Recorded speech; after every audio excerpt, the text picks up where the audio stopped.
walitumia mbinu tu ya kusimamisha lori pale Machakos. Sasa mimi nikaamka saa 10 za usiku, nikasimamisha gari, wakaniuliza uko na pesa ngapi? Nikawaambia niko na 350. Hata yeye akashindwa 350 na akulu, sababu mimi sijui ni wapi. Mpaka Machakos. Mpaka Machakos. Akaniambia ingia twende.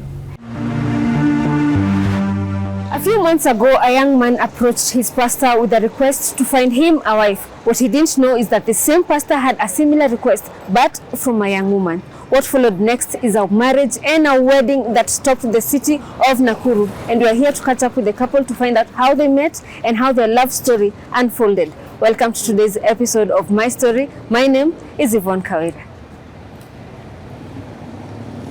Tuko family, we are here with the newest couple in town, Mr. and Mrs. Stephen Chalo. Today we've caught up with them to understand how their journey has been from the point where they met to where they are now. Karibuni sana kwenye show yetu leo.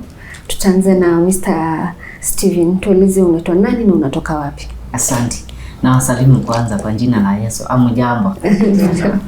Kwa majina naitwa Stephen Chalo kutoka upande wa Makueni County. Na nilipatana na Magdalene kupitia kwa rafiki yangu ambaye nilikuwa nafanya kazi upande wa Machakos County.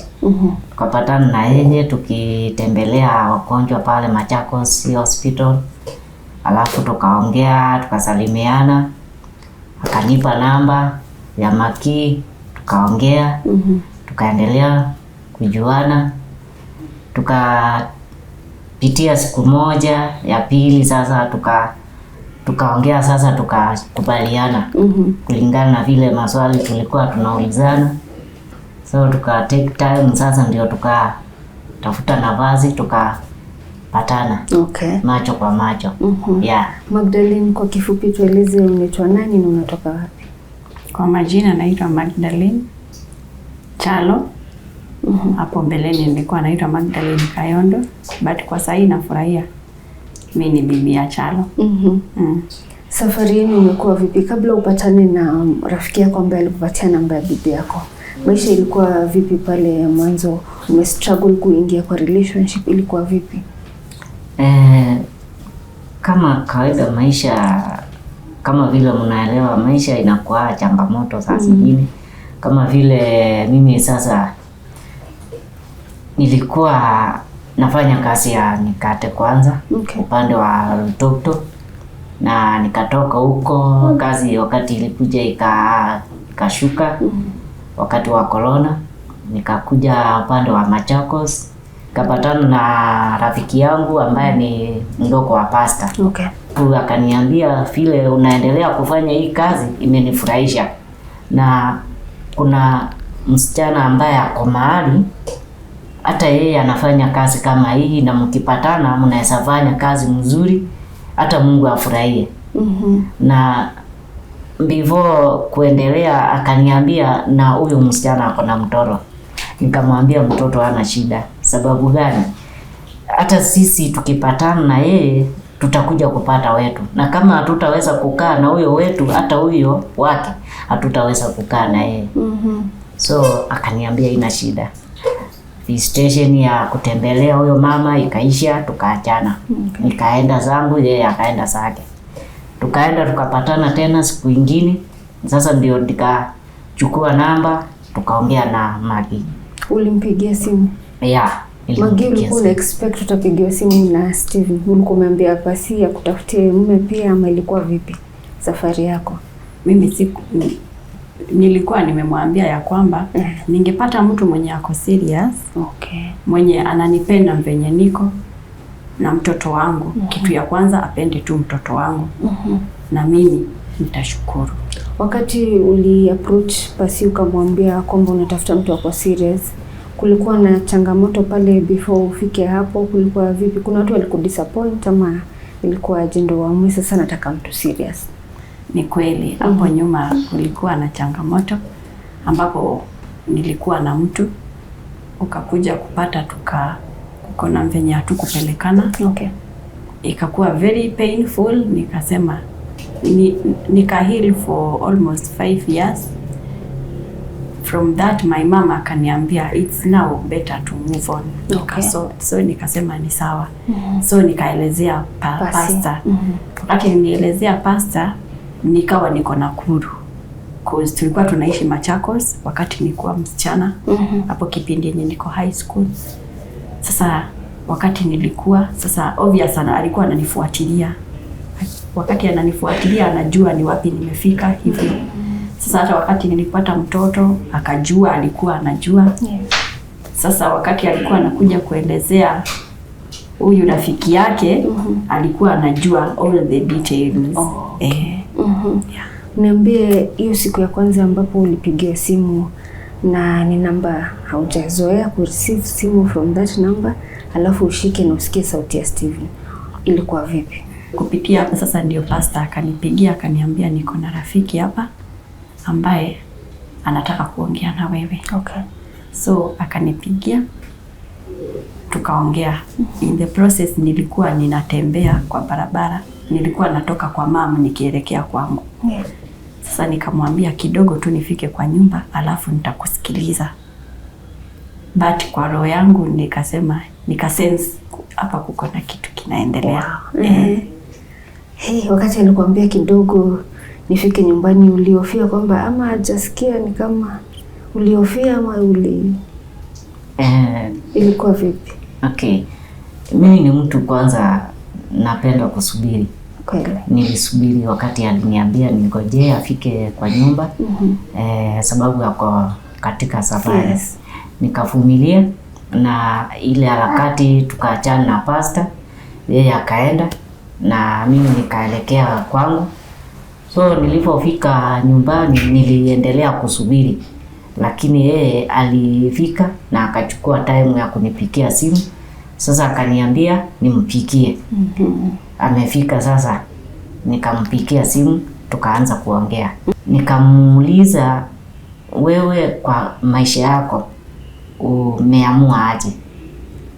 Akaniambia ako sawa. Nikamwambia mimi nilikuwa natafuta mtu ambapo nimeelezewa na Pastor George kuna msichana ambaye ako mahali na ako na mtoto. So nikamwambia mtoto hajalishi sababu baadaye tutakuwa na wetu. Hiyo maneno yote mnaambiana ilikuwa the first conversation uli have na yeye. Na kwa hiyo conversation ushamwambia unataka kumuoa, ushamwambia unatafuta mtu, na ushamwambia uko ready as long as uko ready. Wow. Nilimuuliza kama yeye ako ready.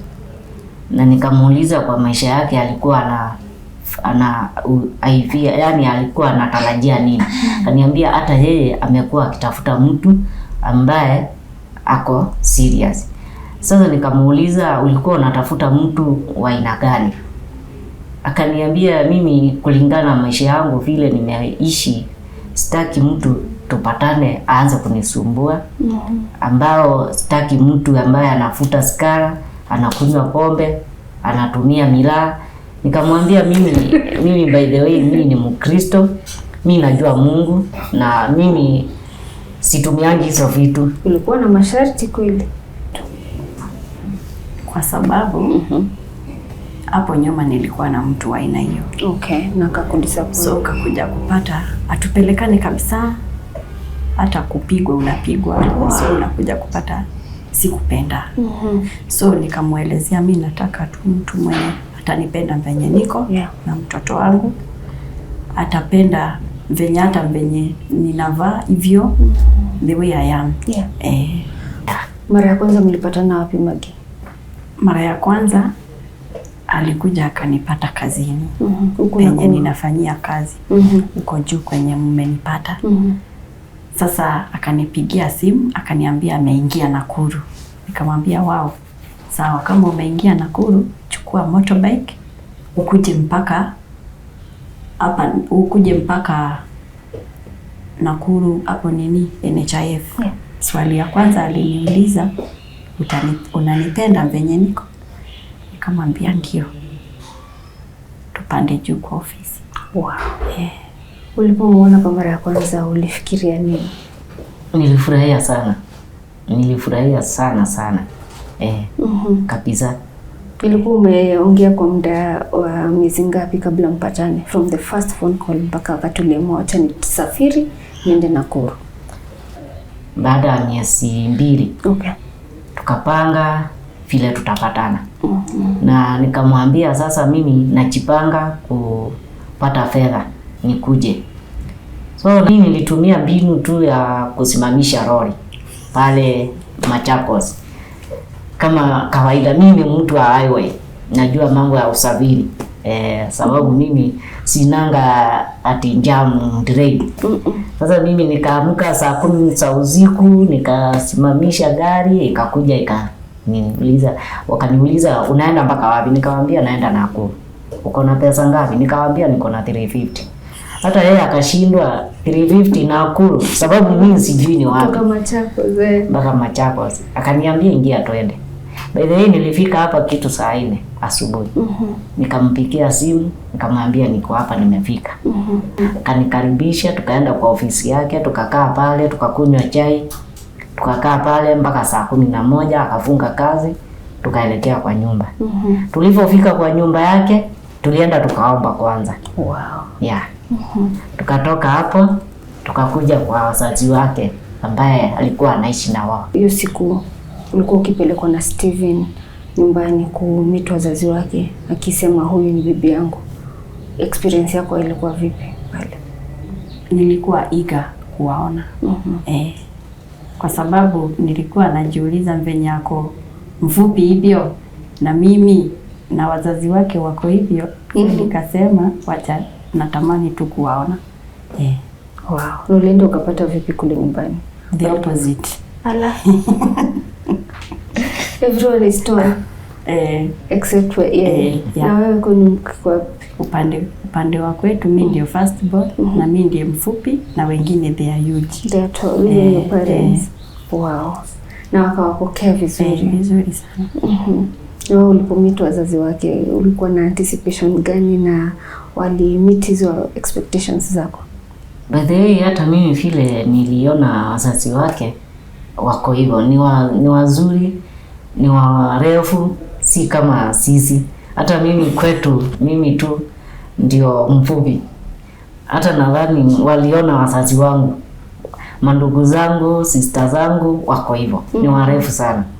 Hata watu walinishindwa nilitoka wapi, lakini unajua Mungu anakuwa na maajabu. Hata kwa shamba unapata mahindi refu, ingine mfupi. Na zote ulipanda siku moja. Ni kweli.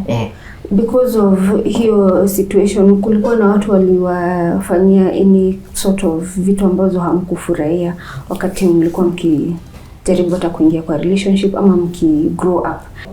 Upande wangu mostly kwenye nafanyia kazi walikuwa wananiuliza huyo mtu wako anakaaje? Mara mingi nilikuwa namficha, sababu sikuwa nataka mtu anikate miguu. Kawaida ya wanadamu, unajua venye wako hawapendi, yani hawafurahii mtu akiwa anaenda kupata success. So upande wangu mimi nilikuwa namficha. Okay. Wakati alikuwa anakuja penye nafanyia nilikuwa na prefer nikamkute tukamalizane hivyo.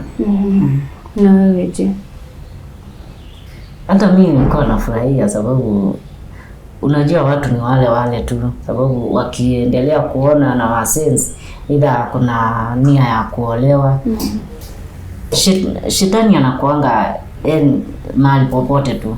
Unaweza pitia kwa mtu aharibu hiyo mambo. Hata kuna kipindi ambapo aliniambia kuna siku ambaye alikuwa na sister yake hata kwa nyumba, nikamwambia natamani nikuje, akaniambia ako na sister yake. Nikajua hata yeye ako na wifu, hataki nikuje sister yake anione. Hata yeye aliniambia sister yake ni mrembo, naweza kuja ninyakushi. Nikamwambia mimi kama vile nilimwelezea mimi niko serious by the way, na nimeamua kama nishaongea na yeye na tukakubaliana, sioni haja ya kupenya kufanya mambo zingine kando na yeye. Ni hivyo mpaka mwisho. Wow. Na hata saa hii tuko pamoja. Yeah. Wakati mlikuwa mkipanga harusi, mlifikia wapi mkaamua sasa imetosha tujuane na tuko tayari ndio muamue sasa mnataka Okay. Mimi nilikuwa kama vile mimi nimefundishwa na wazazi. Yeah. Na nikawa kulingana, ukipata mtu mpaka uende kwa wazazi muongee, wakuone, mjuane, ndio sasa maswali yaanze. So tukaendelea na yeye kuhojiana, kuulizana maswali, tukaendelea kuhimizana kupitia kwa maswali hivyo na kuulizana. Ikafikia wakati mmoja akaniambia tutaoana. Nikamwambia hata mimi nataka tuoane. Na kwa sababu mimi kulingana vile nilikuwa najiona na kulingana vile nasikia mambo ya harusi inakuanga na pesa, ni expensive sana. So mimi nilikuwa natarajia tutapatana, either tuende kanisani, tuende tuombewe, tuunganishwe, tuendelee na maisha. Lakini tunapoendelea ikafika mahali akaniambia yeye ameamua iwe harusi. Kwa nini? Sababu baba yake ni pastor na hataki kumwaibisha. So nikamwambia ni sawa. Nikamuuliza, na sasa mimi na sina pesa, so itakuwaje? Akaniambia usijali, mambo itakuwa sawa. Wakati ulikuwa una reassure your fiance at that time, ulikuwa uko na plan gani ya harusi? Kwa sababu ulisema lazima ufanye harusi kanisani na unamwambia asijali, kila kitu kitakuwa sawa. Plan yako ilikuwa gani? Plan yangu ilikuwa nilimwambia tutafanya harusi kupitia Mungu. I had faith. Okay. Nilikuwa na faith kwa Mungu. Na ni jambo nilimuomba tangu niwachane na mwenye nilikuwa na yeye. Nikaambia Mungu, na nilikuwa nimeandika kwa diary. Nikaandika details zote venye ninataka, and he replied. Yote ilikamilika.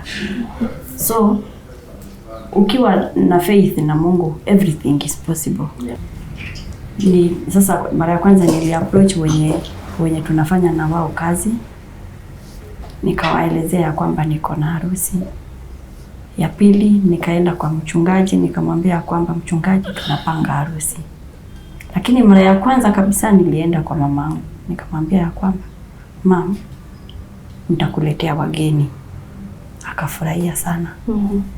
Akaniambia wow, ni vizuri, Mungu amejibu maombi yenye mimi mwenyewe nilikuwa nakuombea. Sasa nikaenda kwa mamangu na babangu wa church. Yeah. Sasa nikawaelezea kwamba nimepata mchumba ambaye ako serious na ako hivi na hivi, ana chochote, lakini kwa uwezo wa Mungu tungependa ikue harusi. So ukakuja kupata, they supported that idea yenye nilitoa. Nikashukuru Mungu. Wow. Wakati walibai idea yangu, nikaenda nikatik diary yangu, nikaambia Mungu asante kwa sababu unajibu maombi. Na wakawa support kabisa mpaka hiyo siku ikafika. Tulisupportiwa kwa kila kitu. Wow. Ukakuja kupata church, penye naenda church, nikaambia mkubwa wa wamama ambaye anaitwa Milka, akaniambia wow, nimefurahia sana, kama unaenda kupata nyumba ni vizuri. Upande wa wazee wakanishughulikia kabisa. Ukakuja kupata mambo inaendelea vizuri. Upande wa job wakanisupport kabisa mpaka dakika ya mwisho, na yote ikafaulu. Nataka unieleze hiyo siku ambapo ulikuwa kanisani pale mbele na bibi yako akaingia. Alikuwa amevaa nguo maridadi sana, akiletwa na wazazi wake. Ulisikia vipi ukiwa pale ukimsubiri pale? Okay, mimi kama kawaida nilikuwa na furaha sana, na nilikuwa na ile ujasiri nikimngojea, sababu hata nakumbuka wazee nilikuwa na wao kama elder na pastor George walikuwa hapo karibu na mimi, wakaniambia usiongope, usiwe na uoga na usikajali. Wakakutokea kwa mlango na wazazi wake, wakakuja, nikaambiwa ngojea wakuje wafike mahali. Sasa nikaambiwa simama sasa. Nikasimama, nikasindikishwa na elda wangu na pastor George na pastor ambaye alituunganisha. Sasa wakaniambia tangulia. Nikatangulia. Tukaanza safari. Tukaenda tukapatana na wao, tukasalimiana. Tukaambiwa sasa tushikane. Tukashikana. Tukapinduka, tukakuja tukapewa viti, tukakaa. Wewe ulipokuwa ukiingia pale na wazazi wako wamekushika mkono na kupeleka kwa mume wako, nini ilikuwa inaendelea kwa mind yako? Ulikuwa unafikiria nini? Ulikuwa unasikia vipi? Upande wangu, kulingana na venye nilikuwa ninaomba, nilikuwa na ujasiri. Kwa sababu maharusi zingine unaonanga bibi harusi analia. But niliambia Mungu, the time is now. It's not time for crying, ni wakati wa furaha. Yes. So ukakuja kupata that machozi yenye ilikuwa hapa iliteremka sasa. Nikakuwa jovial. Sasa nikajua sasa ni mwendo umefika. Nikasonga mbele. Mamangu akiwa ananiambia sasa tuende. Wow. Unaweza describe harusi yenu ilikuwa vipi? Unaweza sema ilikuwa aje? How would you describe your wedding day? My wedding day naweza describe hivi, ilikuwa mara mingi ya maombi. Ulikuwa unakuja kupata tukiona jambo alisongi, mamangu alikuwa ananiambia kuja tuombe. Yeah. Harusi ikakuwa nzuri, ikaisha, mkaenda reception, kila kitu ikakuwa sawa. Sasa mmeanza maisha mko wawili.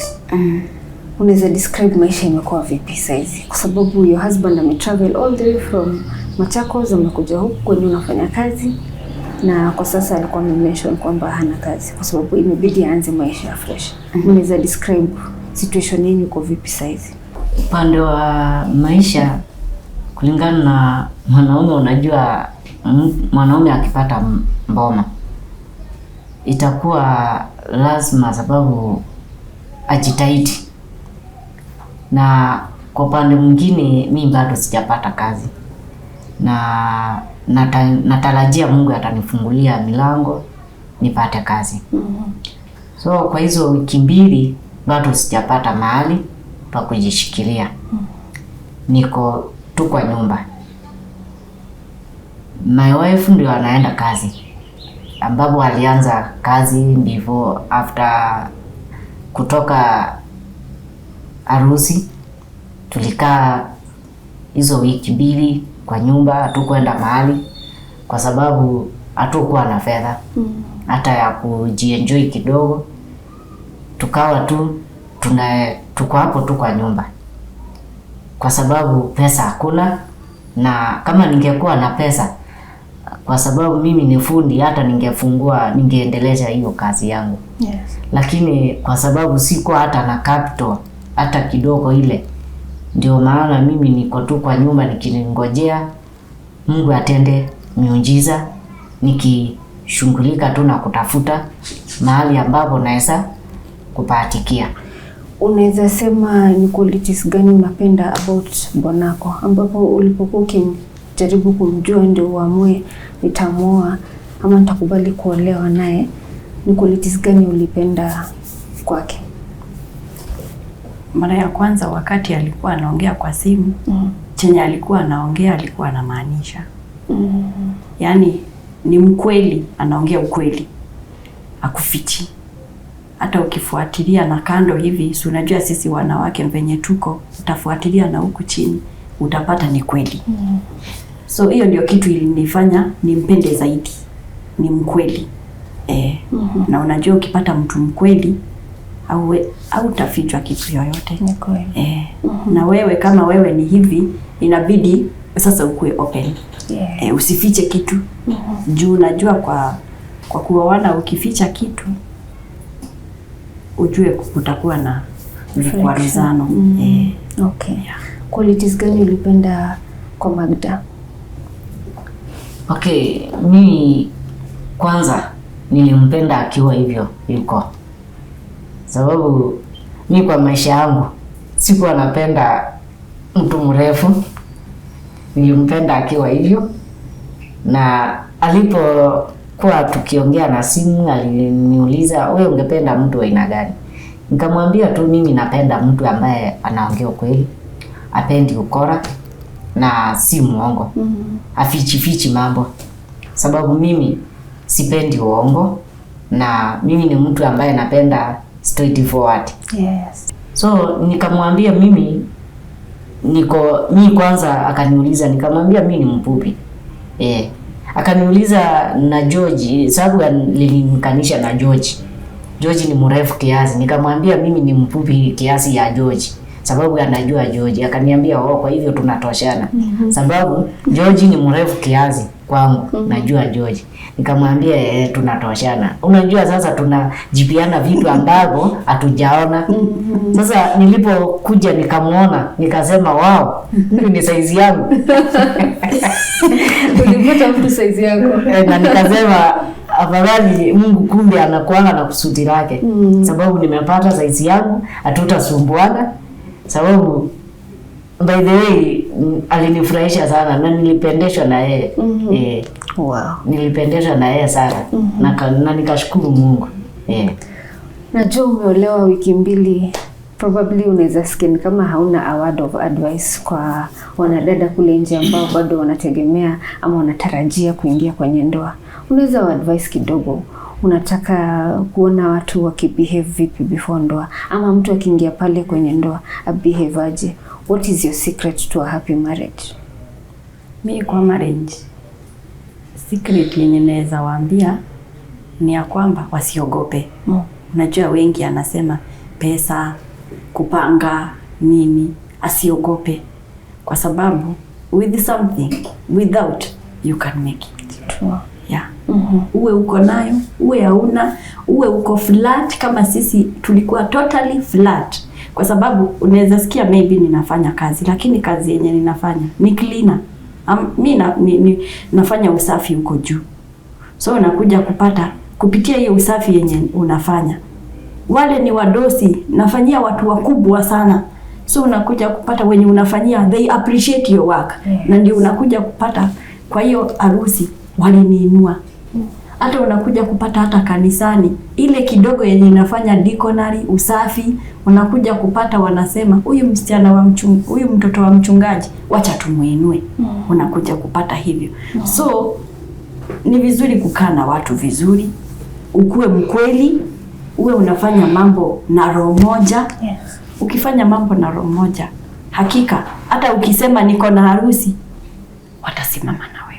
Naambia Magdalene aweze kutunza ndoa yake, na pia Steve akiwa mume pale nyumbani ajue jukumu za mume ni nini, hasa anapopata kazi aweze kujua jukumu za mume ni nini.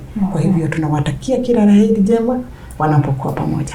Hawa couples wamechukua hiyo mfano ya harusi kwa sababu hata nasi tulifanya harusi.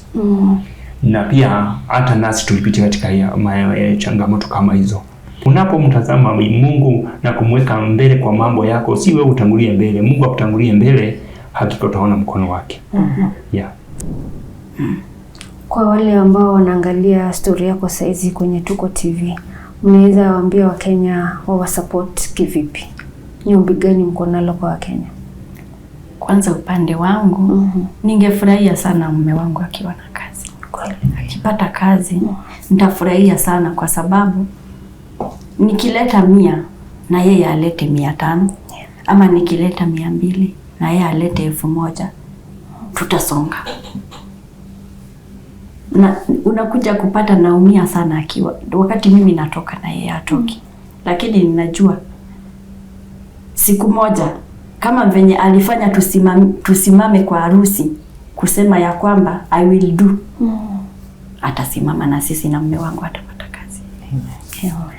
Na uko na ombi gani kwa Wakenya tukimalizia? Mimi ombi langu ni kwamba mimi naomba wale ambao wanatuangalia saa hii na sana sana youth na advise wasiwe na hope na wajaribu sana. Kama walikuwa na nia ya kufanya mambo ya giza vichochoro, waachane nayo. Kwa sababu harusi vile tuliona na tukashuhudia si expensive sana.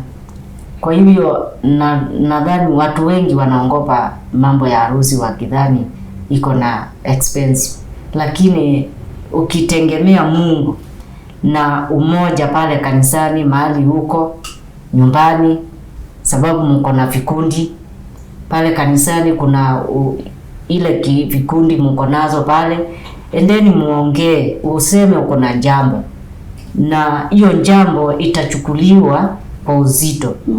Na kama ni harusi itachukuliwa na wazee wa kanisa pamoja na washiriki wote na viongozi. Na kama ulikuwa unaona haitawezekana, itawezekana. Usiongope ukisema utaoa na harusi, sababu namba kubwa wanaoa na vichochoro wakiongopa mambo kama hayo ya harusi. Lakini mwenye ameshuhudia kama sisi, tunasema kweli si gharama. Sababu mimi nasaidia wenzangu wale ambapo wako tayari kuoa na kuoana, wafanye kitu hata wao waonekane kama sisi. Na itasaidia wengi wao kupitia kwa harusi. Sababu hiyo ni kitu ambapo itafanya watu wengi wapitie kwa kanisa, na kulingana na mwongozo wa kanisa na vile watu ambaye walikuwa wanaogopa, si hivyo sasa iko. Sababu harusi ni kitu ambao haikuli pesa mingi ukiwa na ile uaminifu na umoja. Wakati unasema harusi yenu haikukuwa na gharama nyingi, unaweza tueleza budget ilikuwa ya pesa ngapi? Okay, upande wa gharama mimi sitajibu zaidi, sababu upande wa harusi ilipangiwa kwa msichana. Upande wa kwangu kulingana vile mimi nimetangulia kusema, kutoka huko Machakos, mimi niliweza kutengeneza group WhatsApp, tukasaidiwa na watu pale, wakatuma 200, 500, 1000. Wakati nilikuja na wazazi tukapata usaidizi usafiri pamoja na pastor. Upande wa kwangu mimi sitaeleza zaidi ya harusi. Ningependa mke wangu aeleze, sababu harusi ilipangiwa pande wa kwake, na wao ndio wanaweza sema ilitumia gharama gani. Uko comfortable kushare hiyo information na sisi? How much was the budget ya wedding yote? Budget ya wedding yote, obvious upande wa kwangu ilichukuliwa na kanisa. Kanisa walini support, kakuja kupata wamama wakani support upande ya gown. Wamama walichukua gown, wakachukua keki, wakachukua kila kitu. Wazee wakachukulia, yani na youths wote, yani youth, wazee, wamama, yani church mzima ilinibeba kama mtoto wao. So ndio ukakuja kupata wakati alikuja tukachukuliwa kama watoto wao na kanisa. Sababu walinichukua kama mtoto wao. Na walikuwa wanahimiza kanisa mzima tusaidie mtoto wetu, tusione uzito. Na nikashukuru sana kabisa. Kwa sasa umeshare story yenu, your beautiful love story, kutoka wakati mlipatana mpaka mahali mko wakati huu. Kwa Mkenya ambaye anaangalia historia yenu na angependa maybe kuwa support kwa njia moja ama nyingine, mtapatikana vipi? Kuna namba ya simu, unaweza share moja ama zote mbili za bibi na bwana harusi, ambapo kama kuna Mkenya ningependa atakuwa congratulate tu ama kuwapigia simu asikie, awajulie hali, au advice, au na nini, atawapata vipi? Namba ya simu ni 0714 62 36 14, ambayo itatoka Magdalene Kayondo. Sawa mzee wako. Asante sana kwa wale ambao wanatuangalia kwa saa hii. Napeana namba yangu ya simu, ambaye mwenye ataguzwa chenye ataturushia pale kwa hiyo namba ni 07 57 02 54 09. ambapo italeta jina Stephen Ngumbao. Asante sana. Wakati mlikuwa mnapanga hii harusi, mlitarajia kwamba itakuwa kitu kubwa hivi, imetrend all over social media, kila mtu Nakuru amekuja kuwaona, ama mlitarajia vipi? Okay, upande wa kwangu mimi naweza sema sikuwa natarajia vile niliona, sababu hata tulionekana kwa TV, ambapo tulionekana kwa station ambaye KTN, na ikaenea dunia nzima kwa magazeti, kwa YouTube. Mimi niliona mkono wa Mungu, sababu sikuwa natarajia kitu kama hiyo, na kwa sababu Mungu ni muweza yote, aliwezesha. Na wale ambaye walishughulikia hiyo mambo, naomba Mungu awatie nguvu na aendelee kuwashikilia, wawe na hiyo moyo ya kufanyia watu wa Mungu namna hiyo. Upande wangu mi nashukuru kwa mwenye aliona ya kwamba kwa kweli hawa wapendwa wanafaa. Tulishukuru sana. Na tunashukuru sana, naendelee na hiyo moyo. Kabla tumalize, ningependa muangaliane. Yes. Nataka wewe uambie bwanako ile message uko nayo kwake, na ile kitu uko nayo kwa hati yako, ningependa kumwambia. Now is the time. Umwambie naye pia atafanya the same. Upande wa kwangu nitakwambia kwamba nakupenda sana. Asante. Na nitakuheshimu kama mume wangu. Asante. Maisha yangu yote. Asante.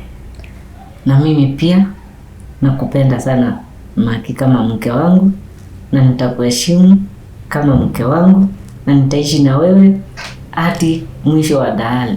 Mungu anaporudi mara ya pili, kama atatupata tukiwa wai, atuchukue tuende na wewe mbinguni. Amen. I cannot even add anything more on that story. This has been a beautiful story from Mr. and Mrs. Stephen Chalo. Are you there and you're willing to reach out to them, to support them and help them get their life back together as they start this journey of a married life as a married couple? Please reach out to them through the number that we shall put on the pinned comment. Both their numbers will be on the pinned comment.